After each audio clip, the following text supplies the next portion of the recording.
Hello there, this is Sohail Hasni, your host at Energypreneurs. Cheap solar power, batteries, and electric vehicles are changing the transport and energy sector as we know. I bring in guests to this podcast who will help you with their ideas to navigate this energy transition. Thank you for joining.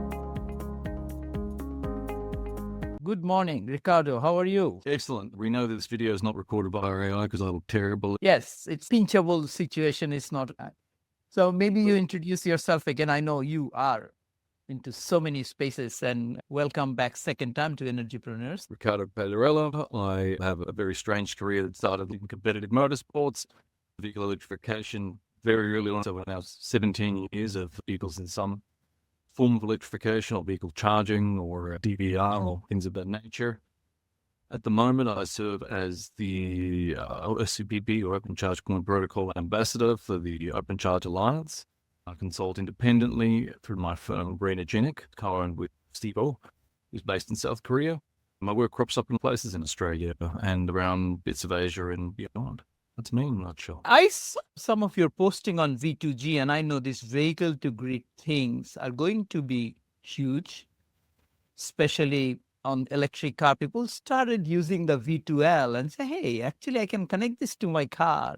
And slowly that mindset is sinking in. If I connect this, I can also connect the house, which people like you already thinking about because coming from a systems perspective. So you want to give an update on where V2G is at in Australia? Not too badly. On the one hand, V2G as a technology has been demonstrated for over 25 years now. There's nothing new about vehicle to grid and vehicles doing grid services. Australia is probably the best in the world with respect to what V2G would be worth.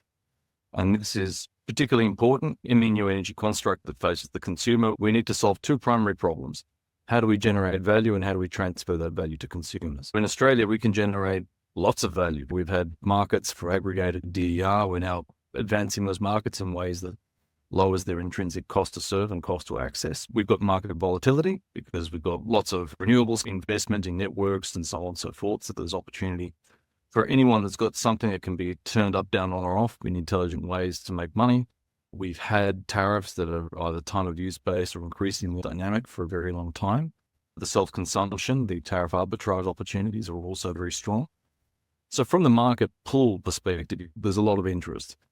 The technology bases in Australia are poorly understood. We've got firms that can do the tech to make V2G dance very well. I don't think we've yet got a consistent idea of how amenable those technologies are from a business perspective to do this, because that a firm has a service that can do a thing is great. The customer has to buy it. Depends on what it costs and what values it provides.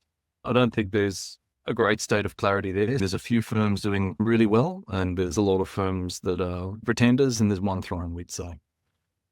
With respect to the vehicles in market, Australia's not quite at a point of readiness, either from a regulatory or product in market perspective. There's early movement, as always. There are people that have done V2G or continuing to do V2G in very good and important ways. Early adopters are absolutely essential. Without them, we don't have mainstream adoption. But in terms of, are we ready to go for the mainstream? No, not quite yet. The standards required to uplift and enable V2G that are enforced in other markets are not yet standards in Australia. So there is nothing yet to regulate and point to for vehicle or charging infrastructure manufacturers. There's no safe bet that creates investment certainty in market. But look, from a market readiness perspective, otherwise, most European countries would say our retail market conditions are 7 to 8 years away from V2G being a thing. So we start getting ready now, whereas Australia is ready today, which is unique in the world.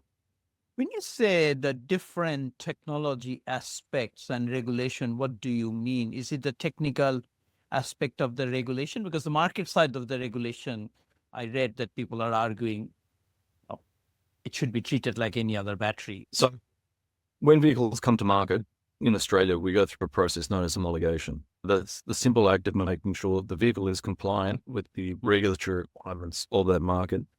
That process will take $500,000 for a combustion vehicle. It may be a bit less for an electric vehicle because we don't have that many regulations for electric vehicles.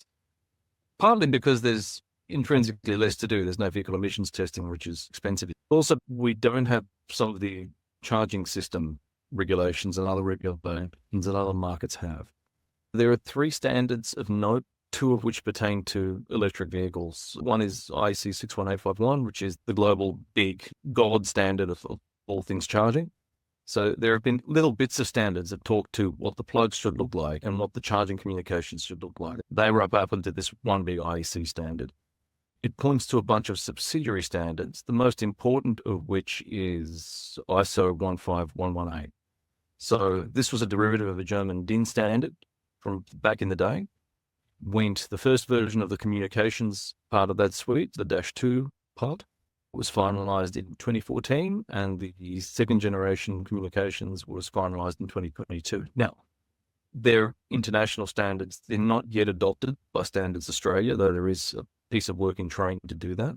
So Standards Australia isn't resting on their laurels. They are doing their work, but it's not yet done, which means if you're the Department of Transport, you can't point to an Australian standard to say, make the cars comply with that. And because there's no validation standard to point to, if you're the Department of Climate Change, Energy, Environment and Water, you can't build policy on compliance with the standards. The standard doesn't exist in market. It can't be legally enforced in market, and it can't be a requirement in the market. So because of this, I should say that automatic compliance with those standards does not mean V2G. So V2G can be built on any version of ISO 15118, the -2 or the -20. There is an important difference between the two. -2 doesn't allow explicit control of V2G. It allows vehicles to advertise features, and bidirectional power transfer is a feature. -20 includes the means to both announce the functionality, connection at service discovery, and then to control effectively the bidirectional power transfer. You can imagine controlling power at serious levels of current is not a trivial thing. And even then, the standards allow custom versioning. So the version 0, the vanilla version of those standards are open interoperables. But vehicle manufacturers can opt to make custom versions of the standards so that when a car and a charging station connect and they support the basic signaling that underpins those standards, it's power line communications based, they can advertise up to 20 standards that they will communicate on. My first priority is ISO 15118-2 version secret source. And if the charging station doesn't support version secret source, then that doesn't happen. It defaults to the next thing. It goes through everything and nothing happens and they don't charge whatsoever. That's a possible outcome, or they default to some earlier standards, J1772, which is an SAE standard that pretty much runs all the charging stations in Australia, or the AC charging stations at least, and dates back to the early 90s, back to the California CARB program. Most communications we use right now are over 30 years old. If we don't support the high-level communications and regulate for the versions of the high-level communications that underpin V2G in interoperable ways, we can't build a market that is servant to those ends.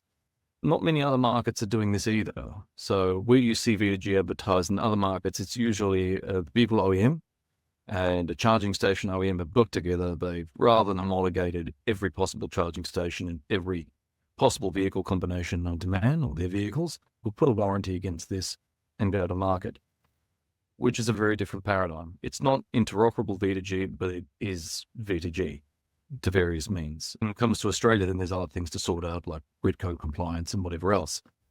But we don't have anything to point to explicitly. We can't yet talk about open interoperable V2G the same way we talk about open interoperable DER or CER in other contexts. We're on the journey despite the market being otherwise ready, which is where we have this schism in the market. That's a very interesting thing. The technical detail that you have given, the protocol for handshaking. One car may not be ready right now. If they have the hardware, they can update their firmware or whatever the equivalent language is to make it compatible at a later time when those clarities are in place. You would say very broadly, the standards don't just exist for V2G, they exist for a bunch of other things. Some of the other applications are plug and charge, so the ability to have a cryptographic exchange of certificates that underpins contactless payment. There's no swipe card, no apps, you just plug and charge. For that, you need to host PKI infrastructure at both ends, support the relevant level of encryption, and so on and so forth. The difference between -2 and -20 is actually quite big. -20, you're bidirectionally encrypted, TLS 1.3, so compared to what we have going with PKI for adhesive Oz, this is a much more evolved, robust, resilient, and frankly more recent cyber infrastructure. So you can imagine some of that does spill over into hardware requirements. Not always, but some does. You may use hardware encryption, you may not. It's been a fairly fast-moving space in the last 3 years internationally. 2022, I was overseas at a charring testable in Poland. One of the vehicle manufacturers that was present there, whether they were testing a car or not, we're in a hotel lobby having a chat. They're talking about the cryptographic requirements, and they said, if the German market mandates this tomorrow, we just won't sell cars in Germany. You know, as you can imagine, every time you add a feature, it costs money to develop, particularly with the state of EV development for vendors that are transitioning. Most of the car OEMs in the world are not purely electric. There's the BYD, Tesla, a lot out of China that are pure EV manufacturers now. So their investments are very carefully sunk. But if you're building combustion vehicles and complying with the latest emission standards, you don't have an infinite amount of money to contribute to every last nut, bolt, and washer in the EV space when it's moving so quickly. Some manufacturers locked up. And accordingly, you'll see some manufacturers just simply not announce plans on V2G, but you'll also see some implementations of communications that haven't fully locked up the ability to not do it. If you give an EV using high-level comms a negative power state as a charging command, many will process it, even though that wasn't tested in development. You will see announcements from some charging vendors that said, we got car X and Y running and V2G works. We're watching that on LinkedIn going, but the car manufacturers' lawyers are watching it back in their offices going, we've got to deal with these people. But we've got to release the firmware update that obliterates that for the moment. If the challenge is building scalable products, we've got to bring the OEMs along for the ride without question, so customers aren't adversely impacted. Yeah, absolutely. LinkedIn tends to connect the dots much faster. Every day there is a discovery of another battery or invention that lasts forever. But what you mentioned earlier, if the Australian market is so ready, the market pull should come in a play, and that people will start looking, saying, why do I want to buy a 10 kilowatt hour battery or a 15 kilowatt for $15,000 when I have a very cheap car which already has 30 plus kilowatt hour battery and it's a car as well? Then they will start looking for which one is providing that, right? That demand will come in, right? Look, to some degrees, it's already there. We've got the recent battery subsidies under the Bowen government. Yep, which is great. And don't get me wrong, they're written in such a way that if you can afford it, a 40 kilowatt hour or greater battery is starting to look like a very sound investment for those that need it. Because the grant scale's better and better with size. Your fixed and variable costs with an ESS and the way that grant particularly works. There's quite a few people in industry that are saying, A, we can't believe we got it, and B, buy the biggest batteries you can before they realize they're spending too much money. And by the same token, if you were looking at things that way, you'd turn around and say, for the money an MG4 costs you, 3-4 Powerwalls usable compared to actually buying the stationary batteries, you may as well get a DC V2G box, buy an MG4, put it on a brick life support system in your backyard, and you've got resilience. Of course, that's a technical and functional perspective. It's not a warranty and utility and make a policy out of it perspective. If you're a government, I can imagine having some familiarity with how the current battery grants were created and knowing it's all described well. I can imagine that if, a federal minister or a state minister, so we can do the same for V2G. Yeah, people can go to a solar shop and buy the stuff. Does it work? For some cases and not the rest. Does it get the same value? It depends how often you park there and what's the value worth? What's the subsidy worth? It's going to be less. How much less? You can imagine you'd have a 30-second discussion with ministry, and at the current state of market, the answer is going to be, it's all too hard. Just stick with the stationary batteries. Because policy doesn't have the luxury of chopping itself up very finely. A very small subsegments of market policy that's effective is a big stick that uplifts large parts of significant markets. And I think that's the crux a lot of people miss. V2G is not quite there because we can't bet on the state of the cars, the compatibility of the charging stations. We can't bet on the availability of vehicles. We can't bet on the value they provide. There's a lot of early study that's been done. There is, I think, some great work being done in Australia right now that quite frankly doesn't get enough exposure. There's teams at Essential Energy under Brad Trethewey who've got a very small lab together that have got a charging station. I think it's a C Energy box working with a vehicle warranty. And the vehicle, I believe, is a recompliance for Australia F-150 Lightning Ford. So not something that Ford themselves sell, something that's under a limited import scheme.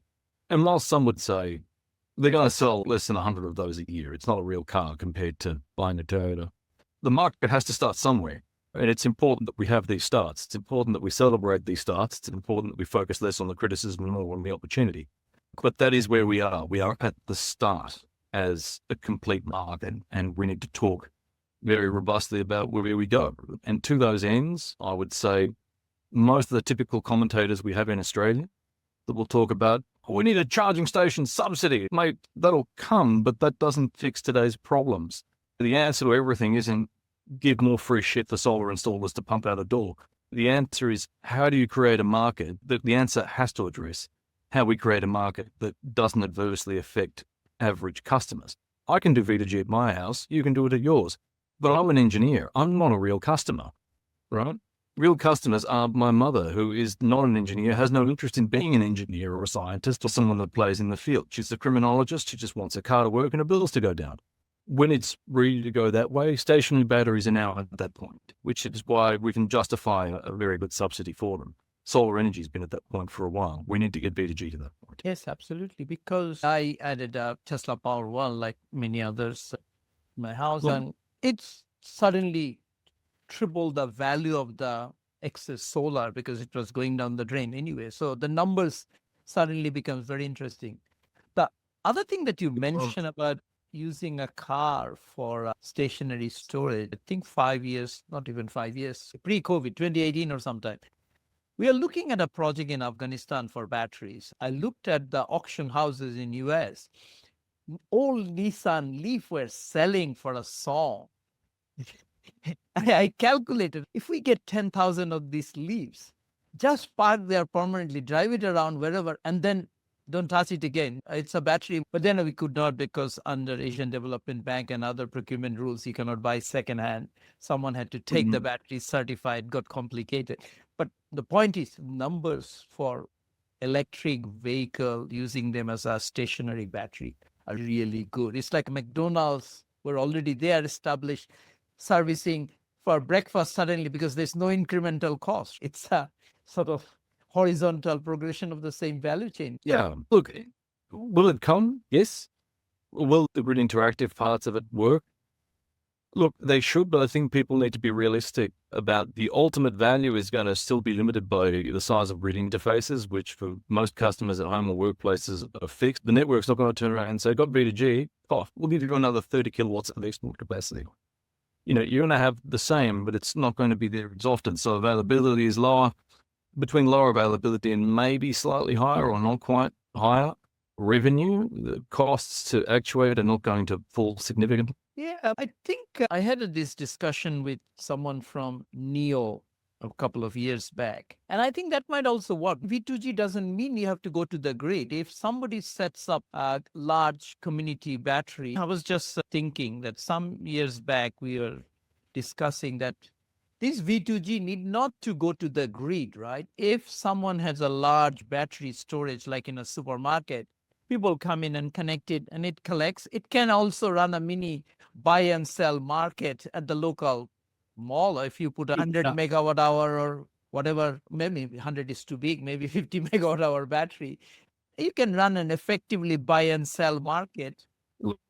A lot of things can be done. The early market is undeniably going to be in self-consumption because there's a market that doesn't rely on services for revenue generation. And to be completely frank, it's the one that's the most understandable to consumers. Let's elaborate on the second point. The notion of we could do services with vehicles, I think, is very important. There are some business cases where it's going to make amazing sense. So for the sake of argument, right now we have a lot of vehicle OEMs deathly focused on getting AC V2G working, because basically shifts the capital cost of V2G to the point of purchase where consumers aren't too sensitive to it and where economies of scale may favour the OEM in future. It allows them to build vertically integrated retail value chains. It allows them to recover services revenues they would otherwise lose. in vehicle servicing through vehicle electrification, and where markets are big enough to justify this, market opportunities that are salient enough, which might not be Australia for a lot of OEMs. Retail energy is very hotly contested already. But you come to this point of services, and services need to generate value. They need to transfer value. And a lot of that is very unknown. Now, in Australia, do we have companies that do that? Absolutely. Do we know what they cost? Not many people actually do. You've got people out there that are able to flip a 10 kilowatt, 11 kilowatt power interface against a wholesale target, if you will, like a wholesale energy market target at $150 to $200 per customer per year. You've got some players that are well under $100 a year for energy services, DR network services, all co-optimized, all sorts of things. We would clear the market up very significantly if we were allowed to regulate a ceiling cost for service providers. Now, that will make sense for batteries. When you take it to cars, where whatever the power interface is, the availability is lower, so the value pool is lower. The cost to actuate doesn't cost any less. Service provision is based on just the service being available. So the notion that we could do services with V2G for customer interests, as we would do in retail constructs right now, the jury's out on that one. The market would need to grow up. I see one, maybe two vendors in Australia of the well over 20 doing DERM services that would actually be able to hit it on cost. There are a lot of customers out there who are dealing with DERM issues, familiar with batteries, all the rest of it, that are used to a paradigm that just does not scale in cost whatsoever. The other end then is how you smooth and present that value. Australian consumers are generally able to focus on purchase cost, the capital cost of their infrastructure, or bill impact, but not both. Only energy procurement experts really look at this and that and run their cash flows in between. That's not your average house or your average car purchaser. So accordingly, we have businesses like Reposit that have made the complex very simple, not for the entire market. With Reposit, you pay your however many $10,000 and $20,000, whatever it is, on your average home. You get what you get for energy. If you run the numbers, it's actually quite competitive for the consumer. People come to your house as a result. They install solar and battery, and you've got a zero bill. Or I believe it's now 7 years of that offering. Customers like it because it's simple, because it's capital focused, because the running costs are well understood. There's zero. Zero is an easy number to understand. But above all, someone else takes the risk. Do you care what solar panels are on your roof? No, if that don't work, it's their problem, not yours. Battery, same deal. Their problem, not yours. We need to come to that point with V2G, and we need to do it in a way that concerns a product where the capital cost is intrinsically higher, where value from grid services is likely going to be less in a lot of cases for a lot of consumers. I don't know that we're going to have, there's a lot of excitement, and we're good at this in the Australian industry for energy. Oh boy, can we build entropy? V2G is going to save the world so much more in cash, with DR opportunities, but we need to cap the costs. We need to keep a good eye on that. To top that off, you would turn around and say, and most people don't like talking about this because it's a utility-focused discussion. Yes, You also love the idea of AC V2G. Why? Because you can put it on street poles. You can put DC on street poles, but it just costs more.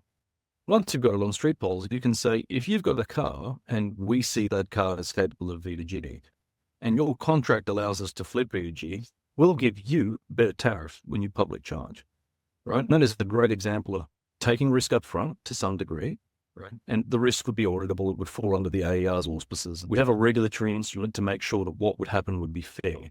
There is regulation for this paradigm. Right. So there are actors that would want V2G and could make it work in very good ways. And some people will jump up and down and set their hair on fire because it's a DNSP that can take advantage of it. But it could transfer value back to consumers in real and reliable ways. So yes, self-consumption, 100%. For most people that have solar, self-consumption is going to be the best thing going. We've got to think of other people too, people that don't have solar because they can't afford it, people that can't park their car at home. We've got to think of workplaces. We've got to think of a bunch of other things. With V2G, add to what is already a growing concern around electric vehicle adoption, that it is a wealth transfer argument. We have to bring everyone along, or we alienate people. If we alienate people, governments don't get behind it. Then there's no policy to talk to, no subsidies, nothing. just see where you're coming from. Yes, of course, the numbers, as you correctly said, everyone understands their self-consumption, and those numbers are clear. No risk.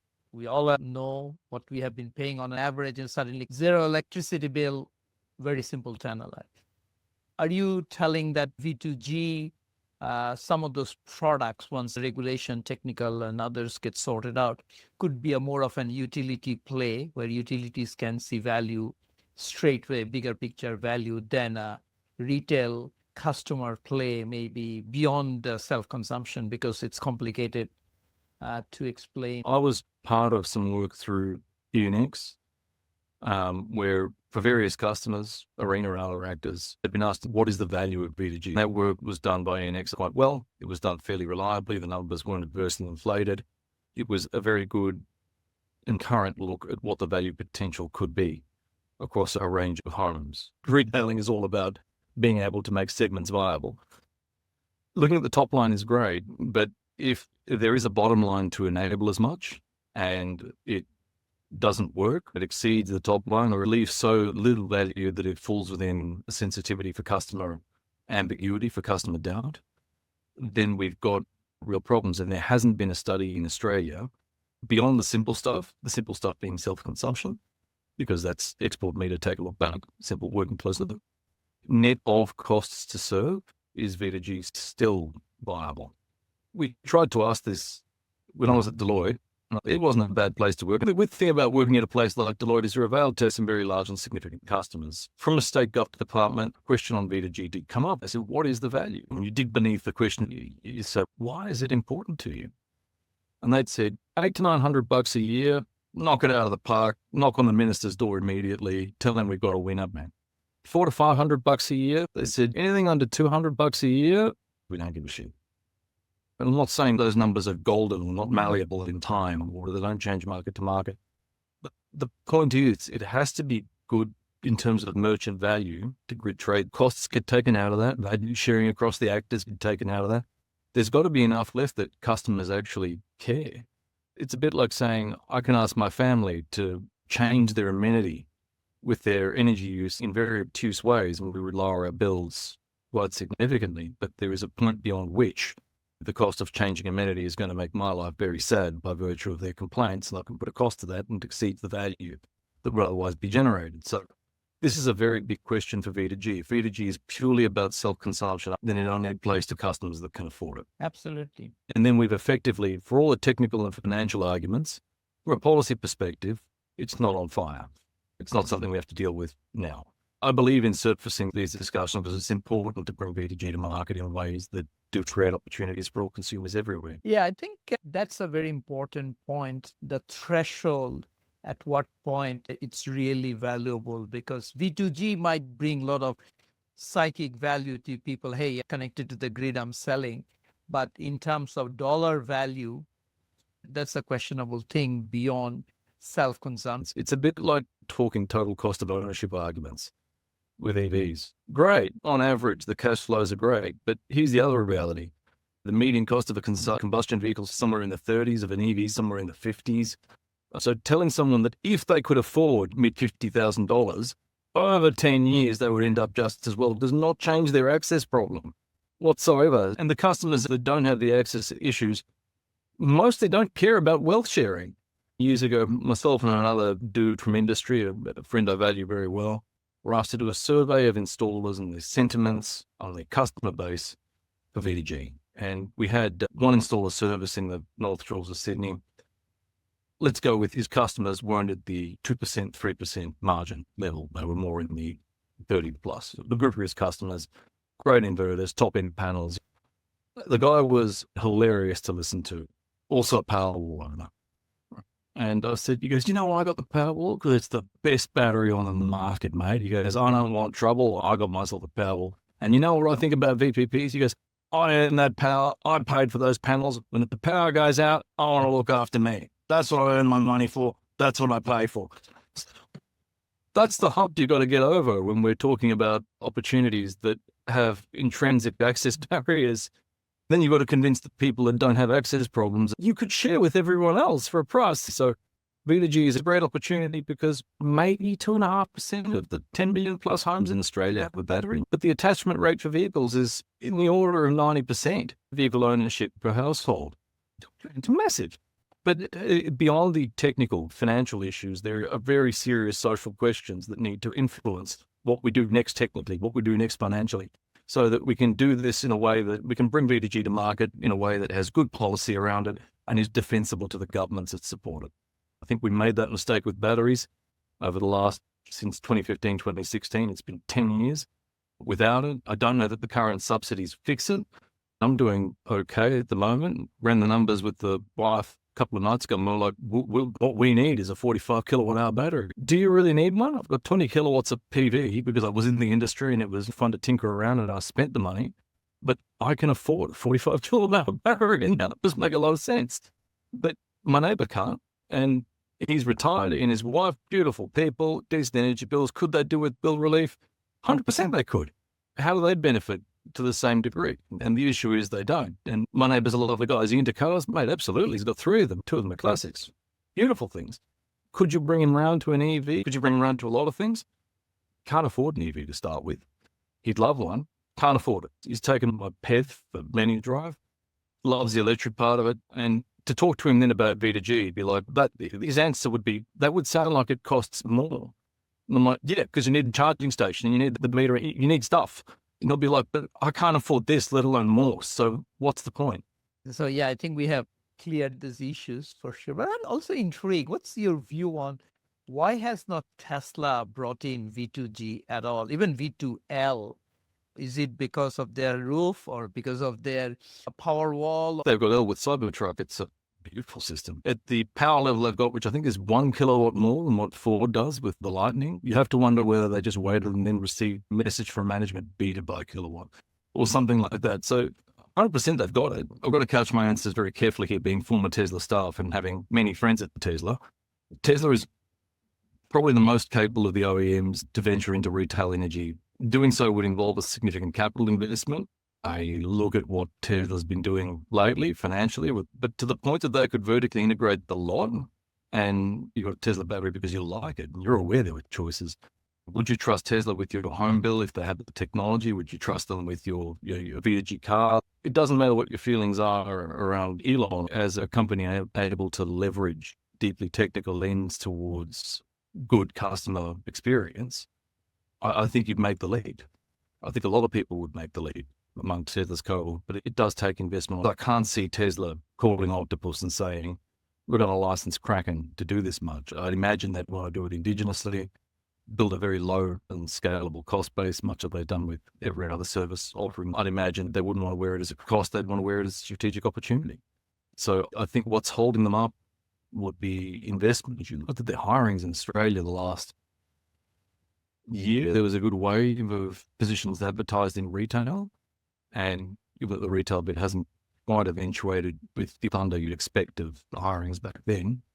I would suggest it's an investment versus market issue. Available capital to spend versus opportunity. The opportunity is really no different in Australia now.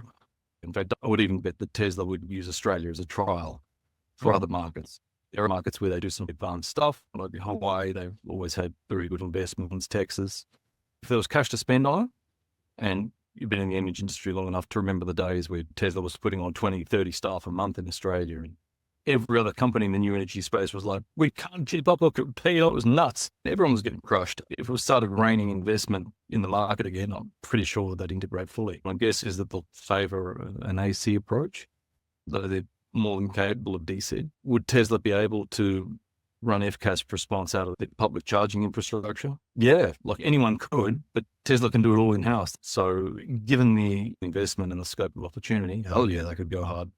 We'd love to see it. It'd be great to put a cat in the market just to see what happens and to raise the state of competitiveness for charging services.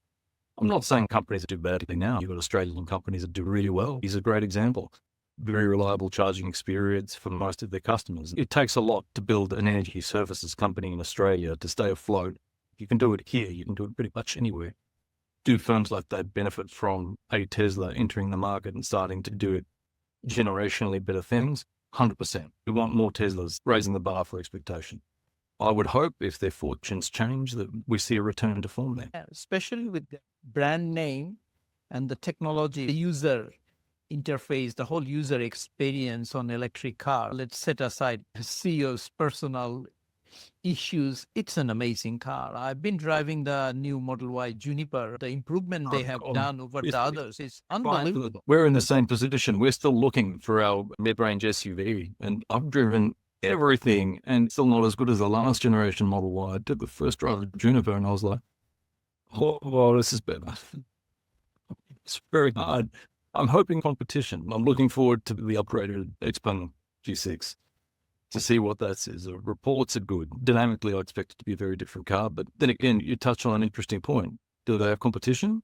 What would happen to the market if a group of Chinese OEMs all of a sudden announced, you know what, we're supporting V2G, open standards, we don't care what you do with the battery, you get a flux of this much a year for V2G, go, right? And the cars are cheaper, the platforms are extensible, and the manufacturers are aggressive and already present in market. That's the sort of competition we want to see. That helps V2G in Australia. I hope an organization among these very aggressive firms, Tesla is one, starts.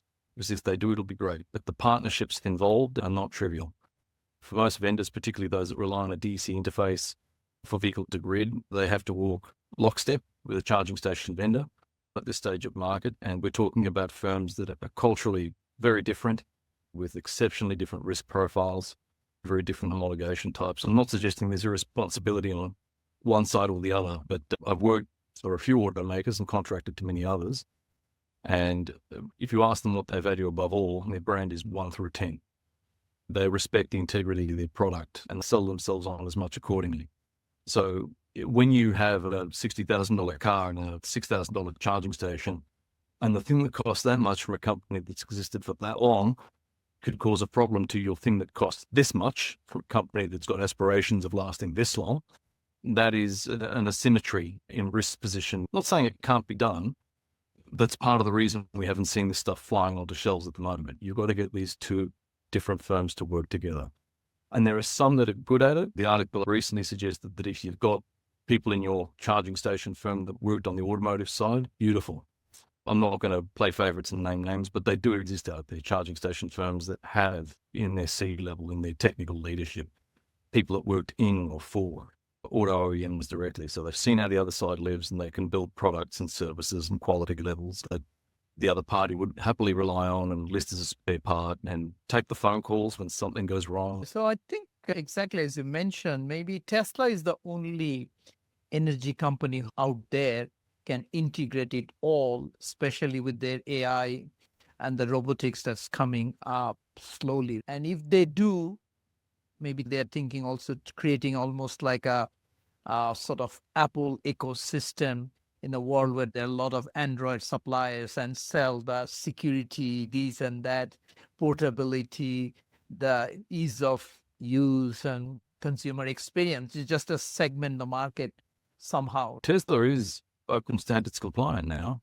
The compliance with NEVI in the US meant that the cars speak 15118-2 fluently. And the Supercharger V4 was one of the first charging stations certified for OCPP 2.0.1, not just the functionality, but fully certified. So Tesla has become a good open standards player, the kind of thing we want to see in market. Whether that persists in future, given that the various schemes that lead to those outcomes in the US are being actively dismantled at the moment, we could go back to a genuinely closed ecosystem. But it has been done, and it proves it can be done. It's good market signaling. The underlying functionality is one thing. The consumer experience is built on that and quite removed from that. They have a winning CX to the point that if I was building any government subsidies in Australia or in charge of as much, I would 100% take pains to make sure that Tesla could be included among those outcomes. So if there were any subsidy programs for V2G, you'd be doing what you can to involve Tesla on the one hand and to make sure that their approaches are compliant and open. That was a really good part of NEVI's design overseas. NEVI doesn't deal with V2G, it deals with public charging. But the point was that you had Tesla in there. Tesla had an excellent cost base and service experience and everything. And every other firm had to compete at wholesale and retail levels with Tesla. So that uplifted that market. And to have the same ends here with retail offerings that are built on, in part, V2G would be a good thing for everyone. It does involve understanding where Tesla's at for V2G, though, which is not something that is openly available at the moment. Excellent. Thank you so much for time. I think this is a topic we can discuss on and on. Anything else you want to share? No, look, I'm always available for chats on the technical stuff. Like, a lot of people come to me for quick chats or consultancy on how things actually need to work. This has been a generalist, more high level, but no less valuable chat. I think we need to build in Australia a deep cognizance of what it takes to actually make V2G work. There are people deeply focused on how it works at the top level, like how you build the products. You've got some really good activity for new energy that I believe would stretch into V2G at some of the larger energy retailers as well. I think at some point you should interview someone from Origin, because you'd have to admit that where Origin is in their ability to talk to new energy opportunities and serve them today from where they were 6-7 years ago is an absolutely incredible transition. You talk to their staff at All Energy, if you go to the stand, and everyone's well presented, everyone's quite conversant, everyone knows what they're talking about, very future focused, building very good products. There is a lot to those ends, and you've got the John Sibleys of the world that talk very well into the stuff in the middle. How do we build these outcomes through policy that governments can get behind and support to stimulate the right parts of that value chain so that we actually see forward progress? There's various parts of this that need to be addressed to make it work. To what degree you can surface through your podcast bits of that knowledge chain towards enablement in our market, I think is a very good public service. Thank you for having me. Thank you very much. Just one last question. If people want to reach out to you, what's the best way to reach you? Get me on LinkedIn. I'm friendly. Alternatively, Riccardo, Riccardo greenergenic.com. The easy way. Thank you very much. Cheers. We hope you enjoyed this episode of Energypreneurs. To continue listening to this conversation, please visit us at Energypreneurs. Thank you. See you next time.